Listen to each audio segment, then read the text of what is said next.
Hey everyone, and thanks for joining me for Sketchbook Sunday, episode 51. In today's Sketchbook Sunday, I'm working with gouache in my moleskine sketchbook. If you're new here, this sketchbook series is where I get to be more casual with my art and not slave away to detail or take myself too seriously, while also discussing different topics surrounding art. If you'd like to see much better work from me, check out some of my oil painting time lapses. Last night I asked you guys on Instagram what you'd like me to talk about, and many of you asked for Instagram tips. So thank you for this wonderful suggestion. This is a question I've received before, and I would love to share with you things I've learned and do myself. By no means am I an Instagram expert, but I did pick up a few things along the way, and I hope I can help you as well. Also, before we get into it, I just want to apologize for posting 2 Sketchbook Sundays back to back with nothing else in between. I really hate doing that, but this past week I've been working on a new beginner oil painting tutorial as well as some new paintings, and unfortunately I didn't get to finish those videos in time, but they are on the way. And it's also been raining like crazy where I live, and the storms have been waking me up at night, so I've just been a zombie dragging throughout the week, and that might have had something to do with me not being as time efficient. So thank you for bearing with me through this more casual sketchbook video, and I promise more serious oil painting videos and tutorials are on the way. So let's move on to the Instagram tips for artists. Number 1, maybe you've already done this, but change your account to a business page if you haven't already. And obviously, set your profession to artist. Having your account set as a business page will give you access to their insights feature, which is basically detailed analytics about your followers. You'll get to see what percentage is male or female, each age group percentage, the top cities where you have the most followers, the top 5 countries.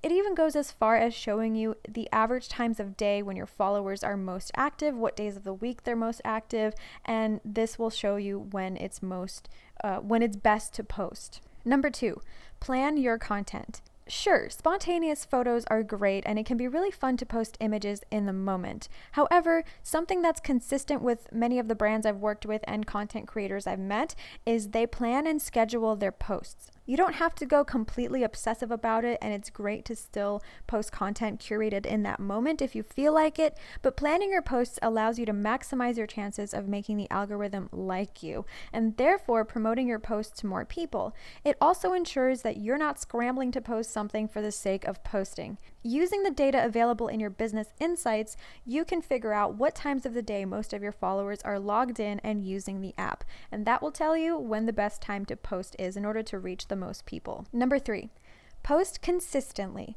Some people might tell you to post every single day, and I understand that it can be really hard to put out that much quality content every single day.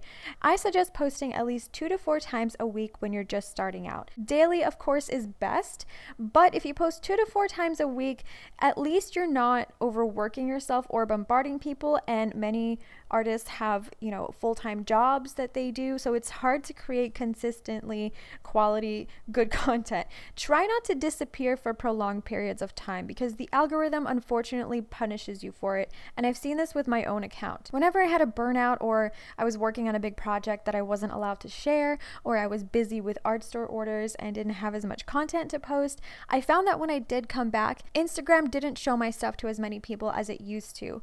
It sucks, it's stressful, and I'm sorry, I didn't come up with this. I'm just the messenger. And you can bounce back. There are ways. Instagram also made a major change to their algorithm in June this summer, and I was unfortunately hit kind of hard. So many of my posts all of a sudden in June, out of nowhere, get like half the engagement they used to. I really miss the way Instagram used to be in chronological order, but business is business. That's out of our control what the social media networks want to do. This is just how the app works, and we have to grow and adapt to it. Number 4, stick to your theme and post quality content. Crisp, clear images. Don't have like a mess in the background. You want to be as professional as you can. I also think it's fun to have a consistent theme of colors throughout your feed, and it's something I notice in a lot of successful Instagram pages, whether they're artists or not. You can also use an app called which syncs to your account and shows you how photos are going to look like in your feed before you post them, if you really want to go for that harmonious, curated look. Regardless of color theme, always make sure that you're posting art-related content. That can be in the form of completed paintings, works in progress, sketches, photos of your studio, photos of your art materials, photos of you actually painting something, hanging out in your creative space, or on some kind of art-related adventure. Just make sure that it is art-related. Don't fill your feed with car selfies and pictures of your friends or your food. I'm sorry, but the majority of people will not care. Your art page should be dedicated to your theme, which is art. That's what the majority of people who find you from your art are going to want to see from you. This is how you grow a specific business. You stay consistent and on theme. If you want to post other stuff that badly, make a personal account and post all the food, squad, and car selfies you desire. Just keep your art page separate from that. If you treat it like a business, it just might become one. Number 5, research hashtags. Hashtags can be a really useful tool. They're basically a public online photo gallery constantly being updated, but most people don't really use them correctly. You don't want to just mindlessly hashtag things. Ideally, you want a good balance of super popular and then far less popular hashtags for each of your images. For every post, I would suggest using maybe 2 to 3 hashtags that have 1 to 10 million posts under them, a few hashtags within 500,000 to 1 million posts, a few in the 100,000 range, and then a few hashtags in the 1,000 to 50,000 post range. Those are just estimates to use as a guide. You want varying levels of popularity for those hashtags you're using to get the most out of them, because if you're only posting to the hashtags that have like millions and millions of posts under them, they're being updated like every second, and it's going to be really hard for people to find you. You want varying levels of popularity for the hashtag you're using to get the most out of them and increase the possibility of people discovering you. So using some of the less popular ones is a great idea. So what you want to do is type in various keywords into hashtags, always art related. It will tell you how many posts are in those hashtags, and save the ones you want to use in some kind of notes app so you don't have to keep retyping them. And of course, make sure that they're actually accurate for what you're doing. You don't want to just lie and pollute the hashtags with unrelated content. That's just really annoying. So once you have figured out the hashtags you want to use, copy and paste them into some kind of notes app so you always have them on hand, and then whenever you post, you can copy and paste them onto your post. Or what I like to do is just comment on my own post with those hashtags. It still works and it doesn't flood my description with hashtags. Number 6, post to your Instagram story several times throughout the day. If you're struggling to post daily content to your feed and come up with enough stuff to actually post to your Instagram stories. Though it's still best to stay on theme, this is where you can get a little more personal more often. And you can also run polls, take questions, and share different aspects of your artist journey that are more casual. And this still counts towards engagement on your account. It keeps your account active and tells the algorithm that you're on there, you're posting stuff, and that's what the algorithm wants. Number 7, post time lapses of your art. Instagram seems to really favor videos these days, and having some short clips now and then of your art will provide more variety to your content and increase engagement. I think Instagram is trying to compete with other video platforms, especially with the release of Instagram TV coming out, but this is a great avenue to explore, and people seem to really love art time lapses, so why not make them? iPhones also have a time lapse setting in the camera app, so you can just set that up somewhere while you work and it automatically does everything for you. And there are other apps you can use for this. I personally don't use my phone and I film with a camera and edit it myself, but this is a super easy, minimal effort way to get a time lapse done for Instagram if you don't want to put in a whole lot of work. Really quickly, I also want to address art sharing pages. There are tons of accounts on Instagram that are like art promotion pages that take money for a post. Some of them don't, they just pick cool art they find and post it, but a lot of them also take money. It can be like $15 to $100 or more. It really just depends. Please be careful with those, because some of them literally bought all of their followers and they're tricking people into thinking that your work will be seen by thousands and thousands of people when in reality it's a scam.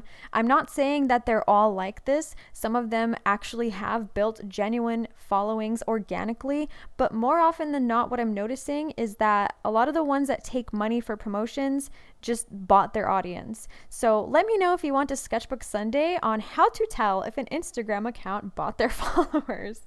So much tea to put in a video. Anyways, another thing that actually pisses me off about those pages that ask for money for art promotions is that they will take art from artist Instagrams that do have followings and then post it to their account. And it misleads people into thinking that those artists paid those pages and now have all these followers thanks to them. This happened to me so many times. I've had people DM me and ask, hey, I saw that you were posted on this account. Was it worth the money? How much did you pay them? Is that how you got your followers?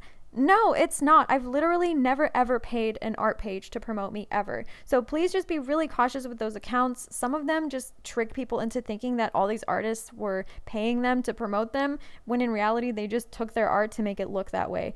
So yeah, not all of them are created equal. Some of them are genuine and maybe it might be worth it, but just be cautious. So yeah, I just had to throw that in there. So those are just some simple basic tips for your Instagram account. There are more things I could talk about, but this video would be ridiculously long.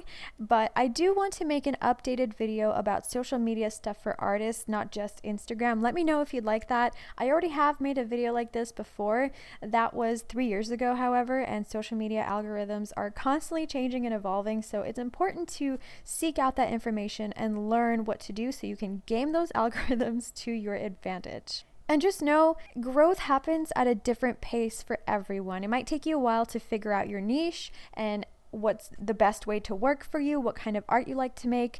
If your work is good and you're posting consistently and on theme with a consistent style, your following will grow. Just don't be discouraged if it doesn't happen right away. Don't quit and give up. That's just going to guarantee failure. The only way you can really fail is to quit. So just understand it takes time and please be patient. Anyways, thank you so much for watching. I feel like I've been talking faster than usual in this video. I had 2 cups of coffee and I'm wired, so that's probably why. I hope this video was a little bit helpful. I'm wishing you all a beautiful and inspiring day, and I hope to see you in my next video. Bye guys!